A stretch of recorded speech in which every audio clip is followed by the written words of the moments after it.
चलिए जानते हैं आज देश और दुनिया की सिलेक्टेड काम की और महत्वपूर्ण 25 बड़ी खबरों को सिर्फ 10 मिनट में। सत्ता संभालते ही सीएम हेमंत सोरेन ने पहले फैसले से चौंका दिया। महिलाओं को दी गुड न्यूज, 2500 रुपए मिलेंगे। जी हां दोस्तों, झारखंड के मुख्यमंत्री का पदभार संभालते ही हेमंत सोरेन ने अपने पहले फैसले से महिलाओं की झोली भर दी है। उन्होंने गुरुवार को सत्ता संभालते ही मैया सम्मान योजना के तहत महिलाओं को मिलने वाली वित्तीय सहायता बढ़ाने की घोषणा कर दी। अब दिसंबर से महिलाओं के बैंक खातों में हर महीने 2500 रुपए जमा किए जाएंगे। मैया सम्मान योजना के तहत फिलहाल 18 से 50 आयु वर्ग की महिलाओं को 1000 रुपए प्रति माह दिए जा रहे हैं।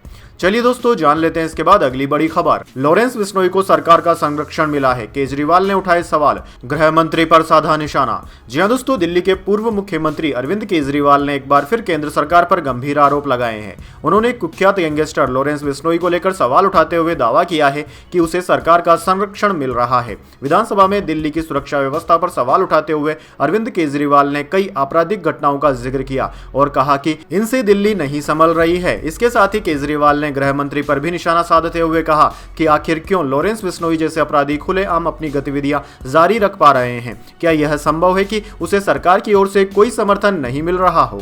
चलिए दोस्तों जान लेते हैं अगली खबर। केंद्र में नहीं जाएंगे एकनाथ शिंदे, डिप्टी सीएम को लेकर अब तक फैसला नहीं, शिवसेना नेता का बड़ा बयान। जी हां दोस्तों, शिवसेना नेता संजय सिरहाट ने शुक्रवार को कहा कि अगर उनकी पार्टी के प्रमुख एकनाथ शिंदे उप मुख्यमंत्री का पद स्वीकार नहीं करते हैं तो यह पद उनकी पार्टी के किसी और को दे दिया जाएगा। सिरहाट ने मीडिया से बात करते हुए कहा कि शिंदे निश्चित रूप से केंद्रीय मंत्री के रूप में केंद्र में नहीं जाएंगे। चलिए दोस्तों जान लेते हैं अगली खबर। एटीएम से निकलेगा पीएफ का पैसा, रिटायरमेंट पर ज्यादा मिलेगी पेंशन, सैलरीड क्लास को तोहफा देने की तैयारी में है केंद्र सरकार। जी हां दोस्तों, अगर आप भी सैलरीड क्लास हैं और हर महीने आपकी सैलरी से पीएफ कटता है तो यह खबर आपके लिए काफी मजेदार है, क्योंकि दोस्तों सरकार की तरफ से कर्मचारियों की सुविधा के लिए लगातार कदम उठाए जा रहे हैं। एक तरफ खबर आ रही है कि लेबर मिनिस्ट्री पीएफ कॉन्ट्रीब्यूशन में बदलाव की तैयारी कर रही है। इसका असर यह होगा कि रिटायरमेंट के बाद कर्मचारियों की पेंशन बढ़ जाएगी। इसके अलावा यह भी खबर आ रही है कि सरकार ईपीएफओ 3.0 का प्लान कर रही है। इसके तहत सब्सक्राइबर्स को कई नई सुविधाएं दी जा सकती हैं। चलिए दोस्तों जान लेते हैं अगली खबर। महाराष्ट्र में बस हादसा, 12 की मौत, 18 हुए घायल। बाइक सवार को बचाने के दौरान बस रेलिंग से टकराकर पलट गई, 30 से ज्यादा यात्री सवार थे। जी हां दोस्तों, महाराष्ट्र के गोवंदिया में शुक्रवार दोपहर बस हादसे में 12 यात्रियों की मौत की खबर है। 18 से ज्यादा यात्री घायल बताए जा रहे हैं। इनमें 10 की हालत बेहद गंभीर बताई गई है। दरअसल दोस्तों, महाराष्ट्र राज्य परिवहन महामंडल की शिवशाही बस भंडारा से गोविंदिया आ रही थी। हादसा गोविंदिया से 30 किलोमीटर पहले खजरी गांव के पास हुआ।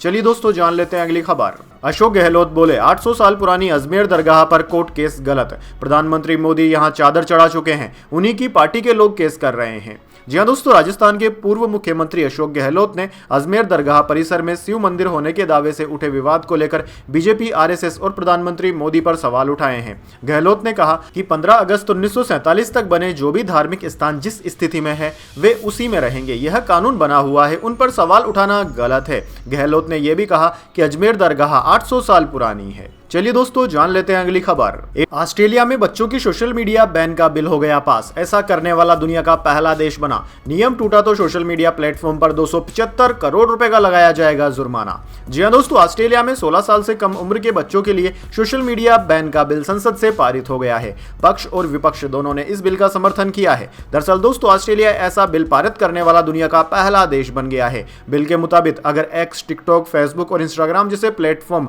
बच्चों को अकाउंट खोलने से रोकने में नाकामयाब रहते हैं तो उन पर 275 करोड़ रुपए यानी कि $32.5 मिलियन तक का जुर्माना लगाया जा सकता है। इसमें माता पिता की सहमति या पहले से मौजूद खातों के लिए कोई छूट नहीं दी जाएगी। कानून बनने के बाद प्लेटफॉर्म के पास प्रतिबंध को लागू करने के तरीके पर काम करने के लिए 1 साल का वक्त होगा। वैसे दोस्तों कमेंट करके बताइए, क्या इस तरह का कानून भारत में भी आना चाहिए? चलिए दोस्तों जान लेते हैं अगली खबर। गौतम अडानी के अरेस्ट वारंट पर भारत सरकार का बयान, अमेरिका से नहीं मिला कोई अनुरोध। जी दोस्तों, भारत सरकार ने शुक्रवार को कहा कि रिश्वतखोरी के आरोप में उद्योगपति गौतम अडानी के खिलाफ जारी अरेस्ट वारंट के बारे में उसे अमेरिकी अधिकारियों से कोई अनुरोध नहीं मिला है। भारत सरकार की यह टिप्पणी अमेरिकी न्याय विभाग द्वारा गौतम अडानी के खिलाफ अभियोग की रिपोर्ट के बीच आई है। वहीं दोस्तों, विदेश मंत्रालय MEA ने एक आधिकारिक बयान में कहा कि संयुक्त राज्य अमेरिका में अडानी से जुड़ी संस्थाओं से जुड़ी कानूनी कार्रवाई में सरकार की कोई भूमिका नहीं है। MEA स्पोक पर्सन ने एक प्रेस ब्रीफिंग के दौरान कहा कि यह एक कानूनी मामला है जिसमें निजी फर्में न्याय और व्यक्ति और अमेरिकी न्याय विभाग शामिल है। उन्होंने कहा कि ऐसे मामले में स्थापित प्रक्रियाओं और कानूनी रास्तों का पालन किया जाएगा। चलिए दोस्तों, जान लेते हैं अगली खबर। मुंबई में होने वाली महायुति की बैठक टली, एकनाथ शिंदे अचानक संतारा रवाना। शिवसेना बोली शिंदे शाम तक डिप्टी सीएम पद पर फैसला लेंगे। जी हां दोस्तों, मुंबई में आज होने वाली महायुति भाजपा, शिवसेना, शिंदे गुट और एनसीपी अजीत पवार गुट की अहम बैठक टाल दी गई है। सूत्रों के मुताबिक कार्यवाहक मुख्यमंत्री एकनाथ शिंदे अचानक संतारा चले गए। अब महायुति की बैठक 1 दिसंबर रविवार को होने के आसार हैं। भास्कर के सूत्रों ने बताया है कि अब 1 दिसंबर को भाजपा विधायक दल की मीटिंग होगी। इस मीटिंग में 2 ऑब्जर्वर्स की मौजूदगी में मुख्यमंत्री के नाम का ऐलान किया जाएगा। चलिए दोस्तों, जान लेते हैं अगली खबर। हिंदुओं की सुरक्षा करे बांग्लादेश की सरकार, जयशंकर की मोहम्मद यूनिस को 2 टूक, लोकसभा को बताई एक एक बात। जी हां दोस्तों, बांग्लादेश में हिंदुओं के खिलाफ हिंसा पर विदेश मंत्री एस जयशंकर ने लोकसभा में जवाब दिया। लिखित जवाब में जयशंकर ने बताया कि बांग्लादेश में हिंदुओं पर हमले को केंद्र सरकार ने गंभीरता से लिया है और बांग्लादेश सरकार से अपनी चिंताओं को साझा किया। बांग्लादेश में अल्पसंख्यकों की सुरक्षा की प्राथमिक जिम्मेदारी बांग्लादेश सरकार की है। भारतीय उच्चायुक्त बांग्लादेश में अल्पसंख्यकों यानी कि हिंदुओं के मसले पर करीबी से नजर रख रहा है। चलिए दोस्तों, जान लेते हैं अगली खबर।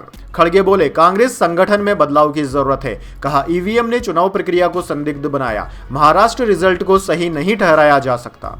जी हां दोस्तों, महाराष्ट्र विधानसभा चुनाव में करारी हार को लेकर शुक्रवार को कांग्रेस वर्किंग कमेटी CWC की दिल्ली में मीटिंग हुई। कांग्रेस अध्यक्ष मल्लिकार्जुन खड़गे ने कहा कि चुनाव परिणामों से निराश नहीं होना चाहिए। पार्टी को मजबूत करने के लिए ऊपर से लेकर नीचे तक बदलाव की जरूरत है। खड़गे ने बैठक में एक बार फिर ईवीएम पर सवाल उठाया। उन्होंने कहा कि ईवीएम ने चुनाव प्रक्रिया को संदिग्ध बना दिया है। चुनाव आयोग को स्वतंत्र और निष्पक्ष चुनाव सुनिश्चित करना चाहिए। खड़गे ने कहा कि महाराष्ट्र विधानसभा चुनाव में कोई भी अंकगणित परिणामों को सही नहीं ठहरा सकता।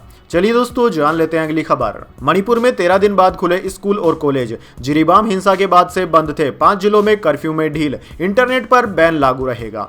जी हां दोस्तों, 13 दिनों तक बंद रहने के बाद इम्फाल और जिरीबाम में स्कूल और कॉलेज शुक्रवार को फिर से खुल गए। एजुकेशन डायरेक्टरेट ने गुरुवार को इम्फाल ईस्ट, इम्फाल वेस्ट, विष्णुपुर, कांगजिंग, थोम्बल और जिरीबाम जिलों में स्कूल दोबारा खोले जाने का आदेश दे दिया। Higher and technical education department ने भी सभी सरकारी सहायता प्राप्त कॉलेज और स्टेट यूनिवर्सिटीज को शुक्रवार से ही खोलने के आदेश जारी कर दिए थे। वहीं दोस्तों, जिरीबाम में सुरक्षा बलों और कुकी उग्रवादियों के बीच गोलीबारी के बाद 16 नवंबर से सभी स्कूल और कॉलेज बंद थे। चलिए दोस्तों, जान लेते हैं अगली खबर। प्रयागराज पहुंचे राजपाल यादव, महाकुंभ में विश्व कामना के लिए करवाएंगे महायज्ञ। बोले फिल्मी सितारे भी लगाएंगे आस्था की डुबकी। जी हां दोस्तों, राजपाल यादव बॉलीवुड के टैलेंटेड एक्टर्स में से एक हैं। उन्होंने अब तक के अपने करियर में अपने कॉमिक रोल से दर्शकों को खूब हंसाया है। हाल ही में दोस्तों एक्टर भूल भुलैया 3 में भी नजर आए थे। इन सब के बीच राजपाल यादव प्रयागराज पहुंचे हैं। राजपाल यादव प्रयागराज महाकुंभ में पहुंचकर न सिर्फ त्रिवेणी की धारा में आस्था की डुबकी लगाएंगे, बल्कि अपने आध्यात्मिक गुरु के आशीर्वाद से संगम की रेती पर 1.25 करोड़ पार्थिव शिवलिंग का निर्माण कराकर विश्व कल्याण की कामना भी करेंगे। चलिए दोस्तों, जान लेते हैं अगली खबर। संसद की कार्यवाही 2 दिसंबर तक स्थगित। 4 दिन में कुल 40 मिनट कार्यवाही चली। विपक्ष ने अडानी और संबल पर सरकार को घेरा।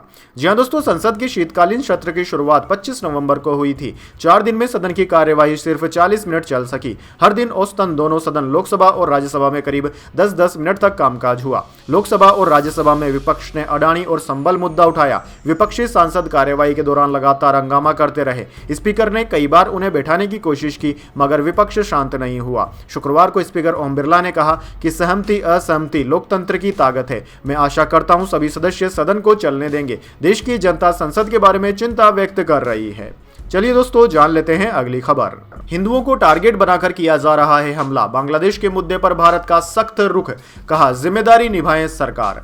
जी हां दोस्तों, भारत ने शुक्रवार को बांग्लादेश में हिंदुओं और अन्य अल्पसंख्यक समुदाय के खिलाफ बढ़ते खतरों और टारगेटेड हमलों के बारे में गहरी चिंता व्यक्त की है। बांग्लादेश में अल्पसंख्यकों पर हो रहे अत्याचार के मुद्दे पर विदेश मंत्रालय के प्रवक्ता रणदीप जायसवाल ने कहा कि भारत ने हिंदुओं और अन्य अल्पसंख्यकों पर खतरों और लक्षित हमलों के मुद्दे को बांग्लादेश सरकार के समक्ष लगातार और मजबूती से उठाया है।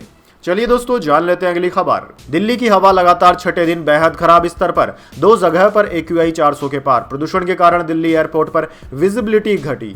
जी हां दोस्तों, दिल्ली की हवा शुक्रवार सुबह लगातार छठे दिन बेहद खराब कैटेगरी में रही। केंद्रीय प्रदूषण नियंत्रण बोर्ड CPCB के अनुसार सुबह 8 बजे औसत AQI 331 था।